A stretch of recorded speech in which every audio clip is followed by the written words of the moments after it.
Hello and welcome to the Messages and Methods Livecast Live 2.0 live stream podcast, hosted by Encore entrepreneurs Shelley, Carney, and Toby, Younis.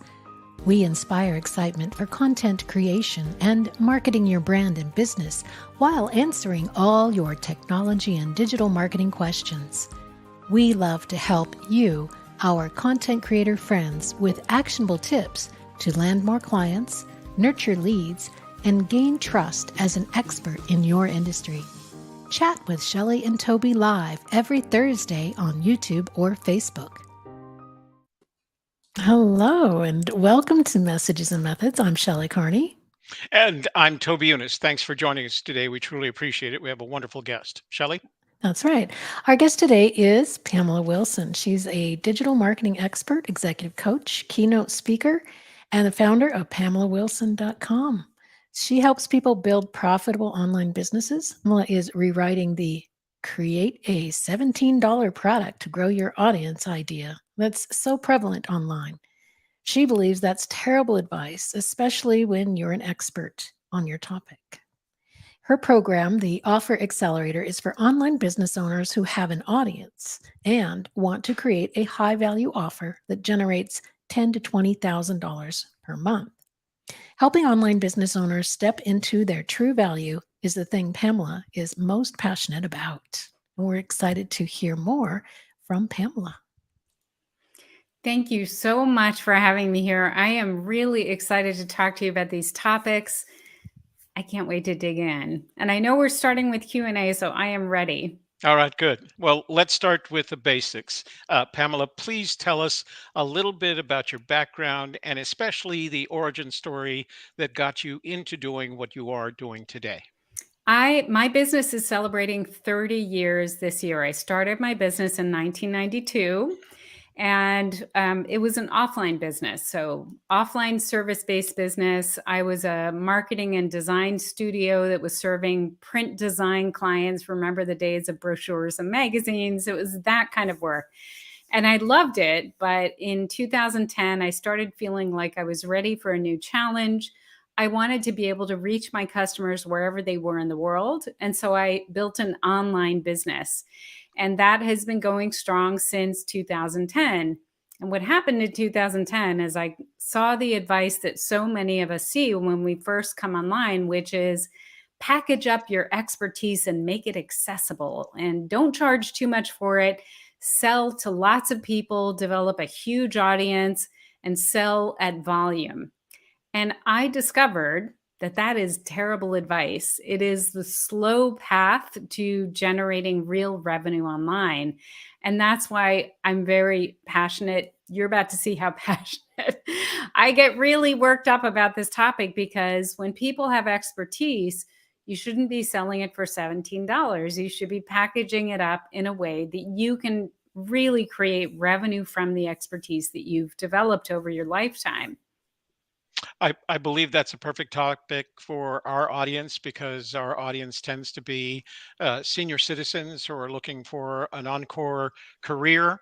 And a lot of them have turned to the digital world to implement that career. So I think this is exciting for them to be to hear things like this. So how long, you said you started this effort in 2012?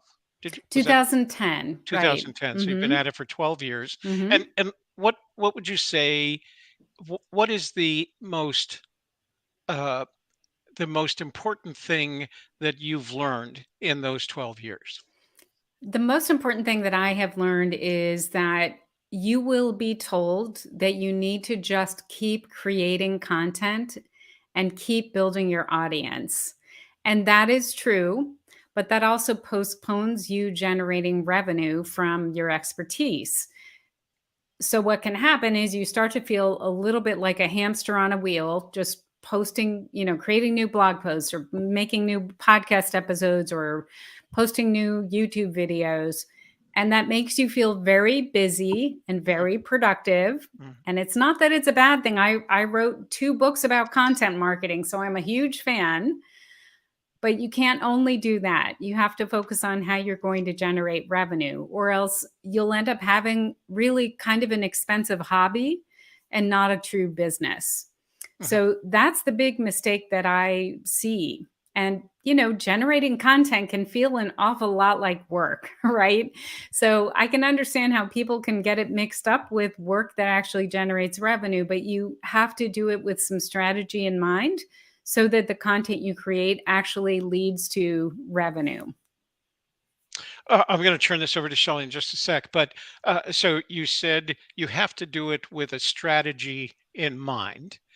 Tell me a little bit, because that for most people, especially most people who are going from a corporate career where they weren't responsible necessarily for strategy unless they were the CEO, to an individual business, maybe a sole proprietorship or an LLC where they're the owner and running the business.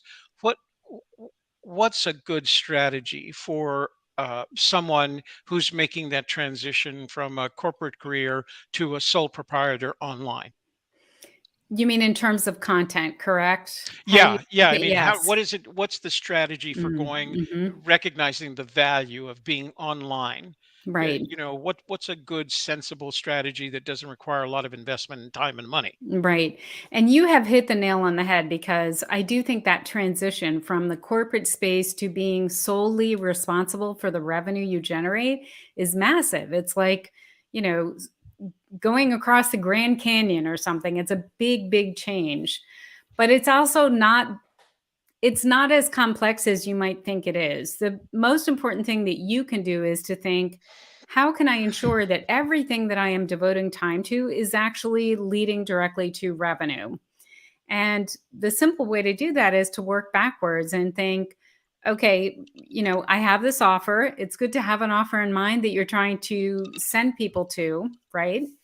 And then you think, what do people need to understand, believe, know before they become interested in my offer? And that's what your content should be about. Mhm. You need to create content that's not about what you ate for breakfast and it's not about what you're wearing when you're on your way out the door.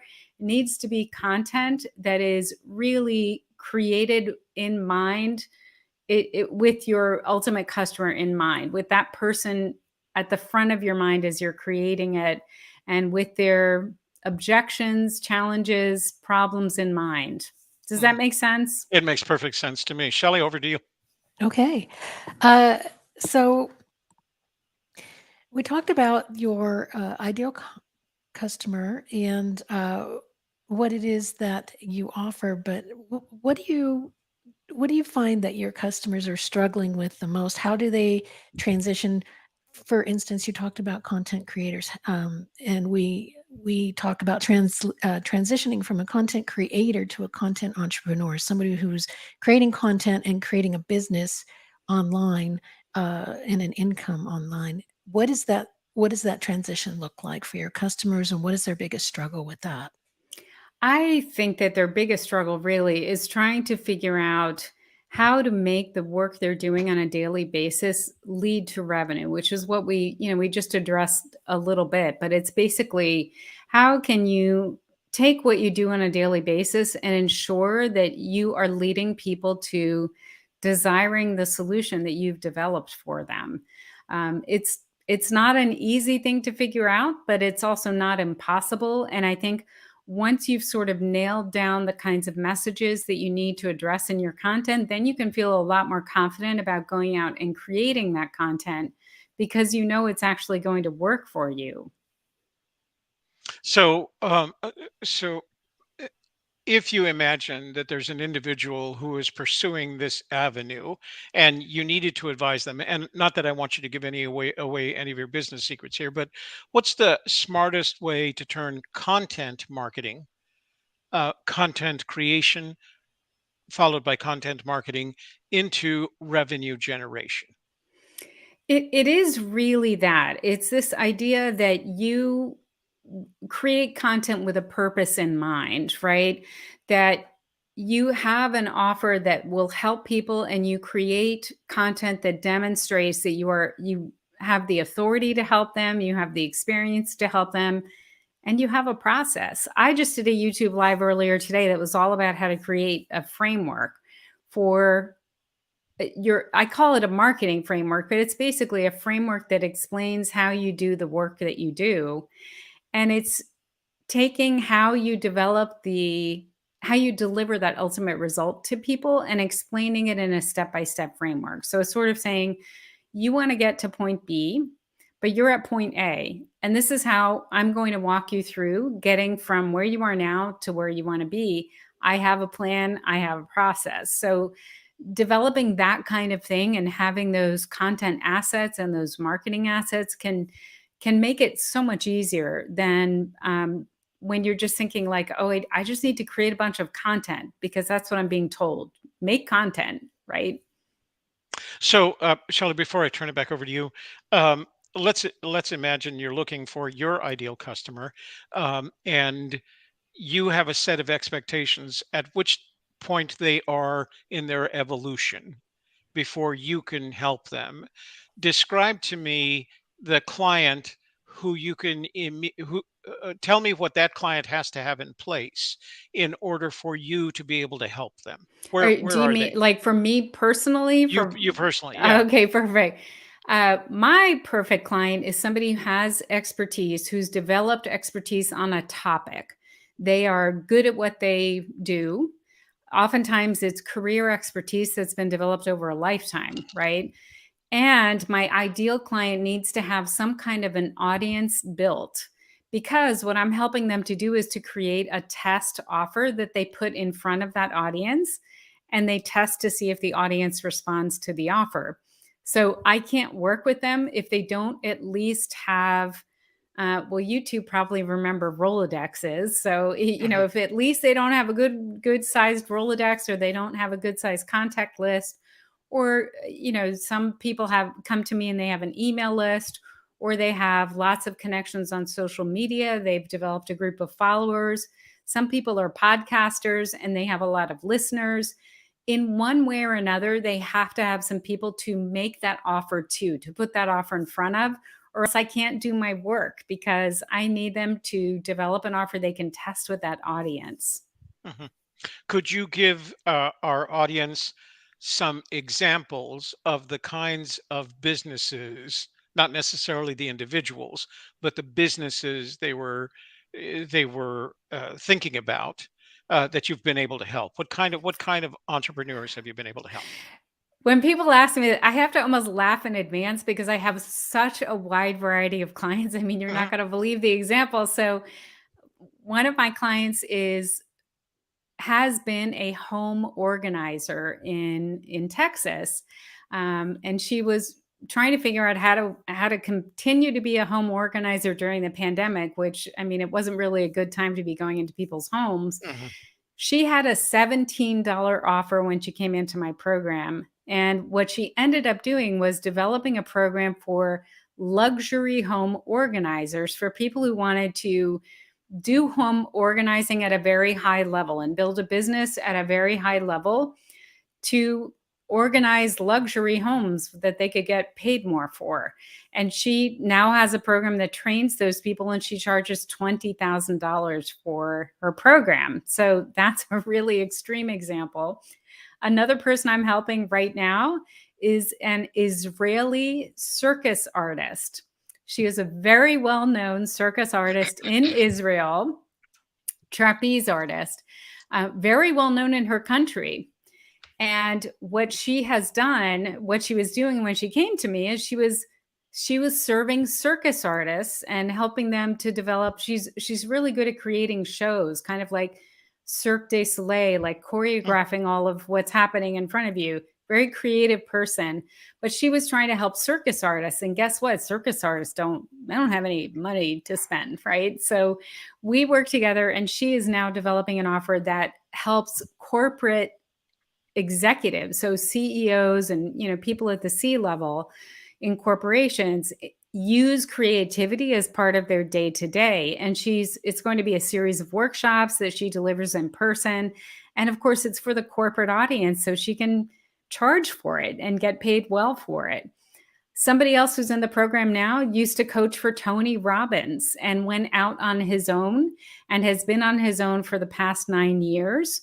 And was not charging nearly enough. I mean, when he told me how much he was charging for his executive coaching, it was just not even close to what he should have been coaching or charging for. So what I helped him to do is develop a series of like IP assets, intellectual property assets that he could add to his coaching offer and charge more for the work that he does. The work is not that dramatically different, but he's adding in some elements and he's positioning it differently so that he can charge more.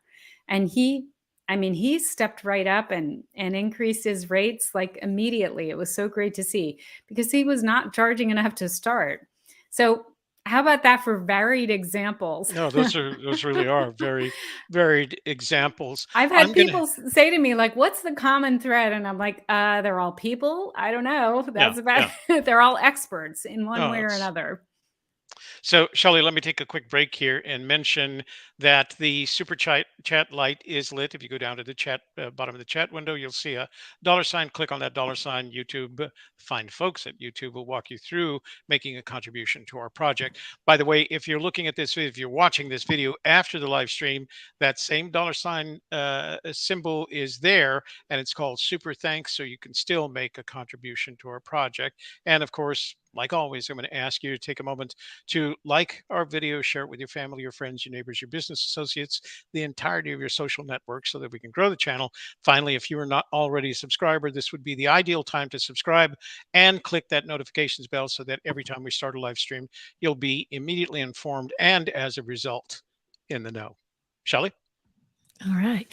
So, do you recommend to your clients a ladder of products where they have an entry level on up to the high ticket offer, or are you having them focus only on a high ticket offer? I actually think that ladder puts people way behind the eight ball. I just think it takes too long. It's too confusing, and I really here's the thing, Shelley. People have a challenge. They have a problem. They go to the internet to look for a solution. They really want to solve their problem. If it's a problem that is worth solving, they want a solution now, and they're willing to pay for it. You should not make them jump through $17, $97 hoops to get to the solution that they really want.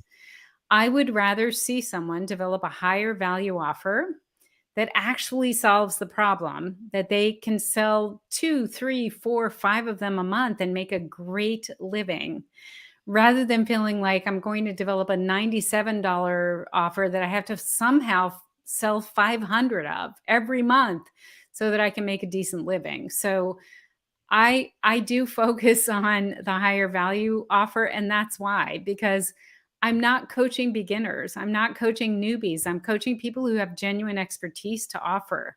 And I would rather see them pour a little extra time and effort into developing something they can really charge for. And did you mention that I call it high value, Mhm. right? Yeah, and that's very intentional. Do I have a second to explain what I mean by that? Absolutely. In this space, a lot of people talk about high ticket offers. Develop a high ticket offer, right? And I actually think that when you talk about a high ticket, the focus is sort of on, you know, the creator's bank account, right? I have a high ticket offer, and that means my bank account's going to grow because I'm going to charge a lot for it. I would rather think of it as a high value offer that you are delivering really true transformation and true value to the person that you're serving with your offer, the kind of transformation that will really make their lives better in some measurable way, and that you can then receive value in exchange for that. So that's why I call it a high value offer rather than high ticket. So that 17 or the 1797, something that ends in 7 always sounds to me like that, like something that came out of the Warrior Forum, operation. Totally. Yes, It I just like, agree. and you Yeah. pay them, you pay them for the pleasure of them selling you something that's going to make you your $17. Right. I tune It's like a into it. ticket to an upsell. Yeah, yeah. I Yeah. tune into them just because I want to see what they're doing now, but I'm not sure I always agree with their methodologies. So, what are common reasons, as you've dealt with these various clients of yours, you have successes, you have to deal with their successes and their failures. What are some of the common reasons that these approaches or what they're doing fail rather than succeed? Y- I have a weird approach to this. I really try to preach this within my programs and in my content as well. I believe that as long as you are testing and you approach your offer process and even your content creation process in a spirit of testing things, there's no way to really truly fail because you always end up having data that you didn't have Hmm. before you tested, right? So to me, the only failure is people who never actually get out of the gate with an offer that they test. Then you're failing because you don't actually have any feedback, you don't have any data from that test. And so you can't move forward because you haven't gotten out of the gate. So that might be the only true failure. But the way it works in my program is you put a test out offer out there. We do it within the first 30 days. So I have a process that as long as you come in with your boots on and ready to work, we get right to work. And within 30 days, you have a high value offer ready to test, right? When you test that offer, you're going to go into it with some goals, some earning goals, like I will be happy if X number of people purchase this test offer. And then we evaluate. Then we look to see, like, okay, did it perform how we wanted or did it not do what we expected? If it didn't do what we expected, well, that is still a win because you have that data and you didn't have that data before. So you have that information and you can turn around and say, okay, I need to position it differently. I need to put it together differently. And you can reconfigure it and put it back out there.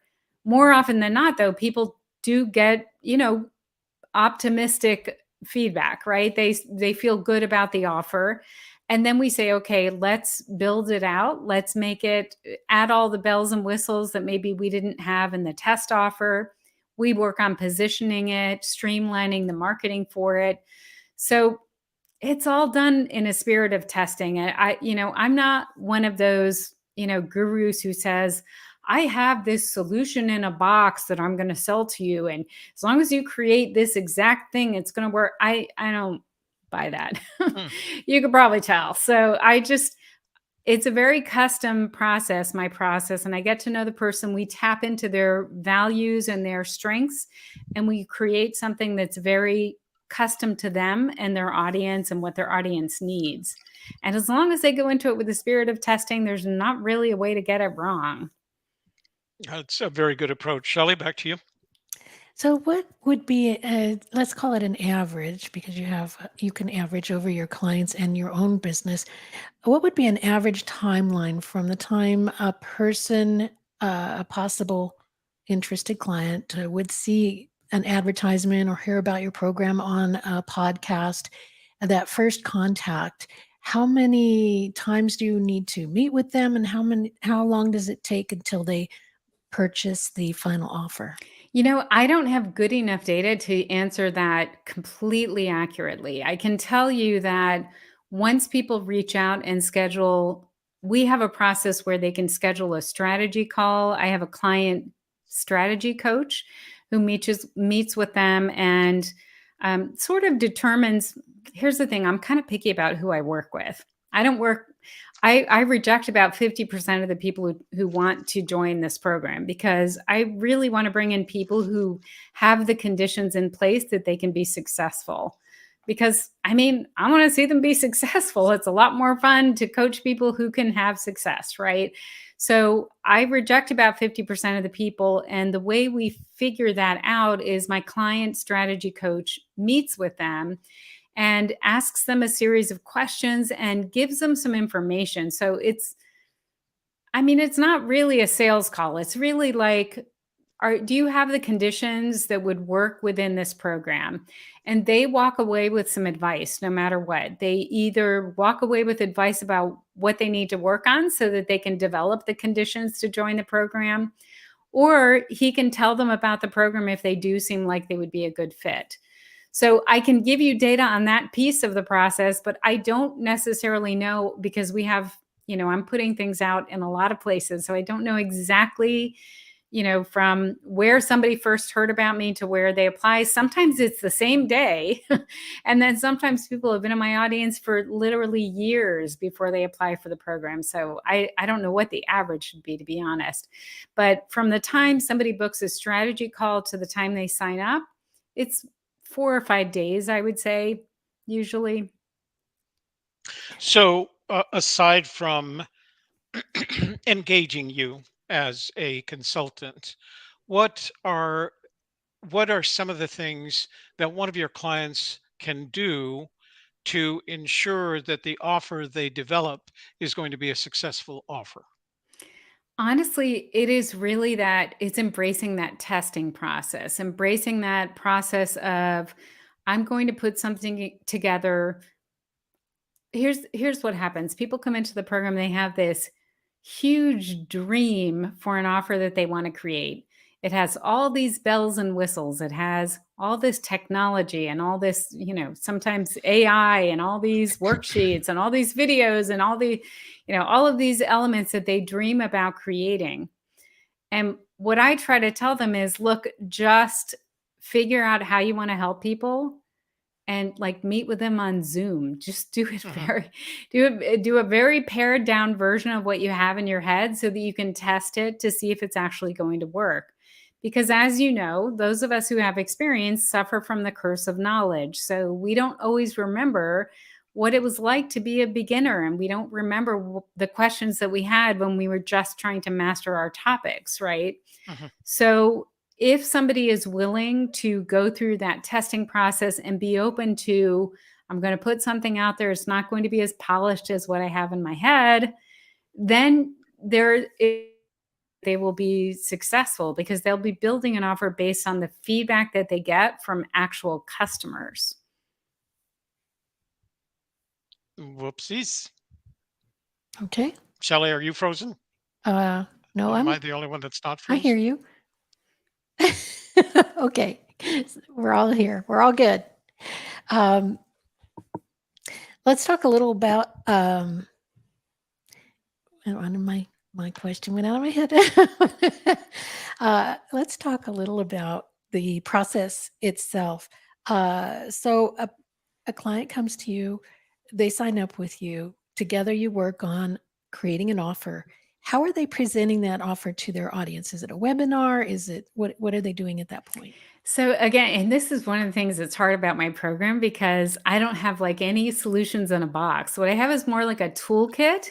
It's like, well, let's think about your audience. Let's think about your existing skills and strengths, and we'll pull out the tools that we need for this, right? At this point, I've been doing this for a long time, so I have a lot of tools in that toolkit. So in the case of some clients, it has been a webinar. In some cases, though, it's been like a very simple Google Doc. And I give people a template that they can create a very simple Google Doc. And for example, they might talk about it in a Facebook post and somebody reaches out to them on Messenger and they send them to a Google Doc and the person buys from the Google Doc. So there's not like a one size fits all solution to how they promote it. What they have is a lot of different options. So we start though with wherever their audience is. So if they do have a lot of people they're connected to on Facebook, then I'm going to encourage them to use Facebook. If they have a large email list, I'm going to encourage them to develop a sequence of emails. And I have templates and structures for those emails that they can use. If they love webinars and they really want to do this webinar style, I have a webinar template they can follow as well. So it's sort of like I hate to answer it depends, but it Mhm. depends, Shelley. Sorry. All right. That's the So true how they answer. normally reach their audience is how you would have them Exactly. go forward. Yes. That's definitely the shorter way to say it. Yes. So I want to make sure before we go and ask you to share with us some of the places that our audience can get in touch with you. Is there anything that we may have missed in our questioning that you would like to add to the conversation? One thing that I always try to remind people, and especially if your audience is more in, our age group, right? There the marketing world has changed, and when you market things online, one of the most important things that you can remember that will give you a lot of courage and hopefully give you a lot of hope as you go through this process is that pixel ink is never dry. And I didn't make that up, by the way, but it's one of my favorite statements. I came from a print design world, and I was responsible for print runs of tens and hundreds of thousands of issues of something, right? And if we got something wrong, it was a big problem. If there was an address wrong or a phone number wrong, it was a big problem because there was like printed evidence of that mistake all over. When and if, I should really just say when, because we all make mistakes. When you get something wrong online, there's almost always a way to very quickly correct it. And that can give you a lot of hope and courage as an online business owner, because you can just go in there and fix it, right? You don't have to worry about I've had clients that have had to put stickers on things because they got things wrong. So back in the day, right? That's not the case anymore. And so just remember, pixel ink is never dry. Go into it with a spirit of experimentation, and you will learn what you need to learn to create an offer that makes a huge difference in your customers' lives and in your life as well. The reason I'm smiling is because as you were describing that, I have a couple of unpleasant memories of missed print Oh my runs or, gosh. I know. oh, Yeah. It's the kind of but thing that would keep you up at night, right? yeah, yeah. But digital technology enables us to make very quick, very clean changes without apology. You just take care of it as soon as you find out there's an issue. Shelley, Right. over to you. Our audience is mostly made up of encore entrepreneurs, people in their retirement years who are content creators, content entrepreneurs, or those who are interested in doing that. Could you offer them one action that would help them to move the needle today for their business, for their content creation, to help them to grow online in their presence, or to start an income stream, something that you could offer them as an action step? All right. You offered me like 7 different options there, Shelley. I'll let you pick which one you like the best. Okay. So, I would give people this one takeaway tip that they might consider doing to get to know their audience better. It's something that we do in my program.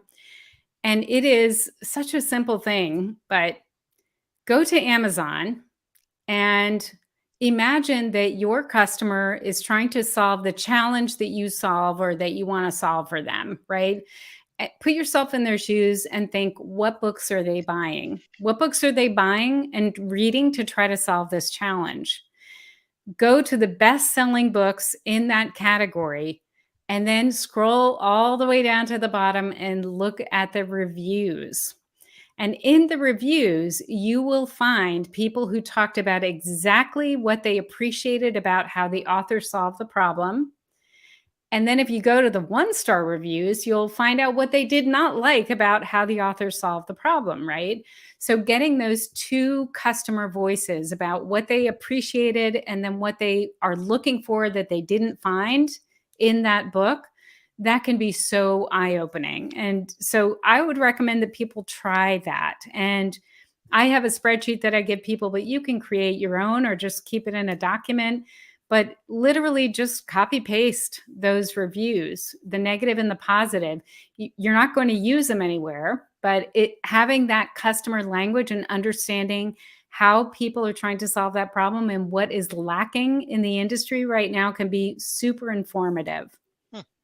Oh, wow, that's a really amazingly good piece of advice. I'm glad you picked that one. Yeah. Good. So let's talk about where people can find you and the offer that you're making. Well, the best place really is PamelaWilson.com. I rebranded with my name a little less than a year ago. So I'm very happy to just be able to give my name nowadays. It's a lot easier than what I had.